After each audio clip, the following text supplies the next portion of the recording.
Yes, welcome back. This is Amai Healer, and today I want to talk about something which is not easy: losing a child.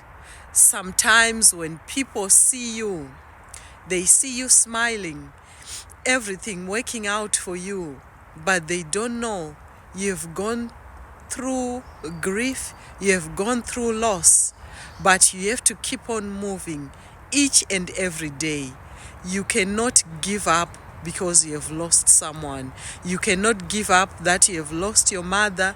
You cannot give up that you have lost your child, you have lost your partner, or whoever who was close to you.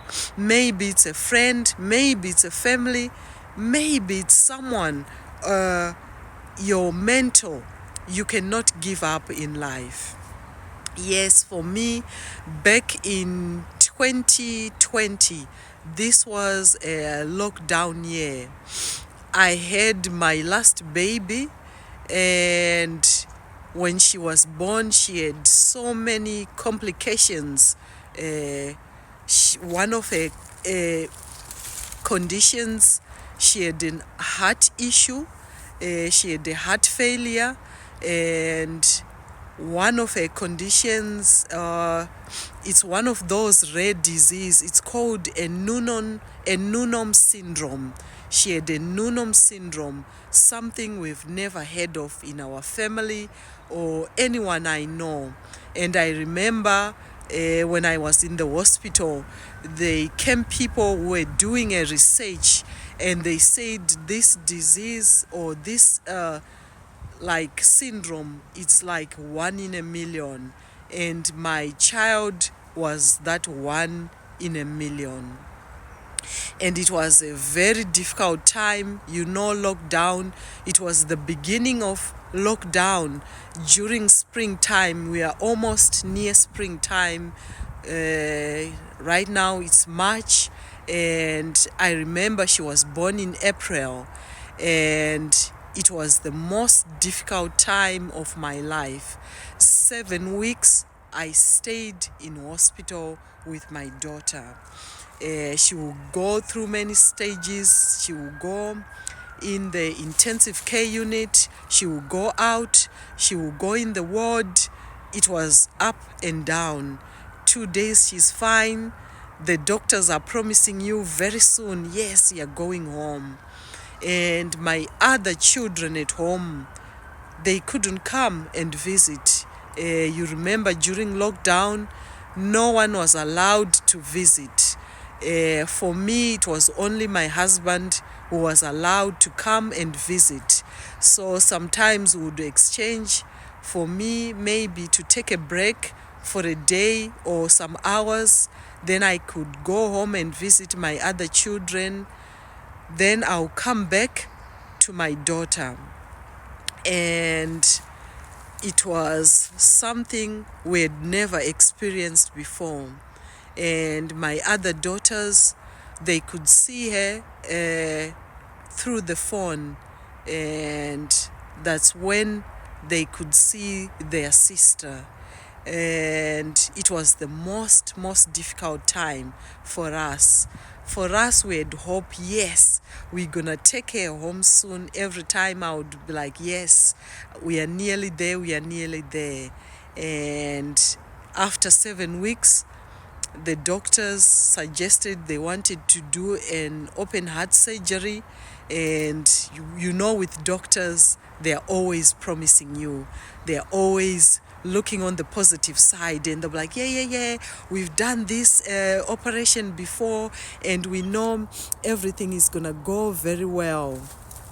And sometimes we put hope on these doctors and the surgery.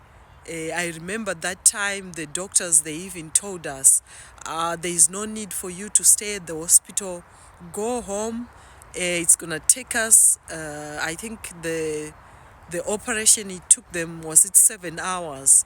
And they said, we're gonna call you after the operation, and we'll brief you on what happened on the operation, and we'll let you come back.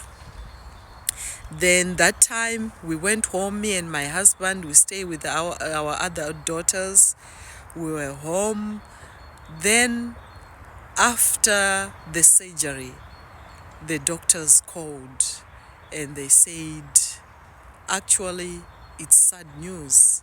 The operation didn't go very well. So you've got either, if you want to keep your daughter on this machine for a day, 2 or 3 days, it's up to you. Then we can turn off the machine. And that was the most difficult part for us, for me and my husband.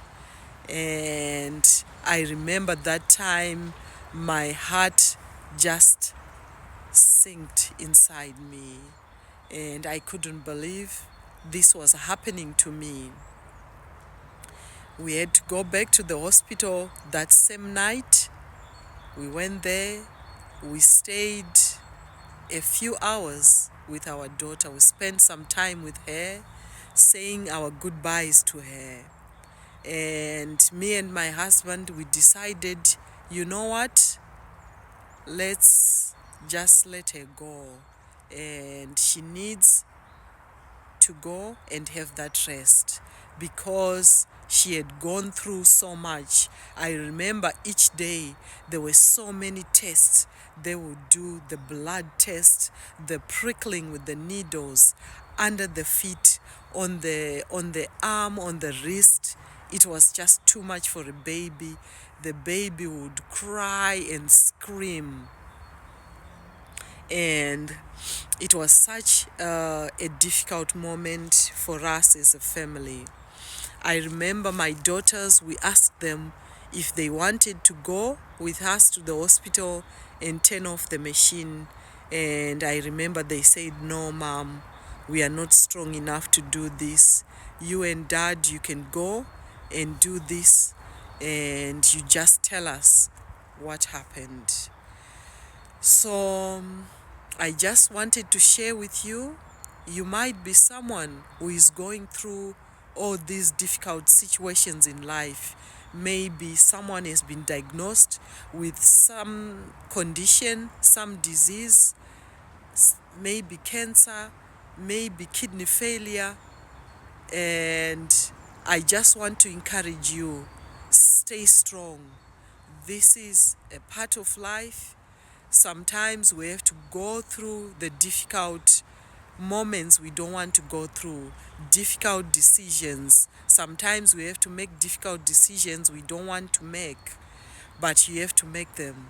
With life, it's always, you have to balance the good and the bad, the equilibrium, and the yin and yang. So that's part of life. Life goes up and down, and you don't have to give up, and you don't have to stay sad that someone is going through. Everyone goes through these moments. It might not have happened to you yet, but I promise you, these situations will come in your life, and you need to be prepared. I know it's something which is difficult, something people don't want to face, but this is the part of life. And these things happen, and we cannot ignore them, and we cannot run away from them. So I hope this was helpful for someone. And this is Amai Healer, and the light in me sees the light in you.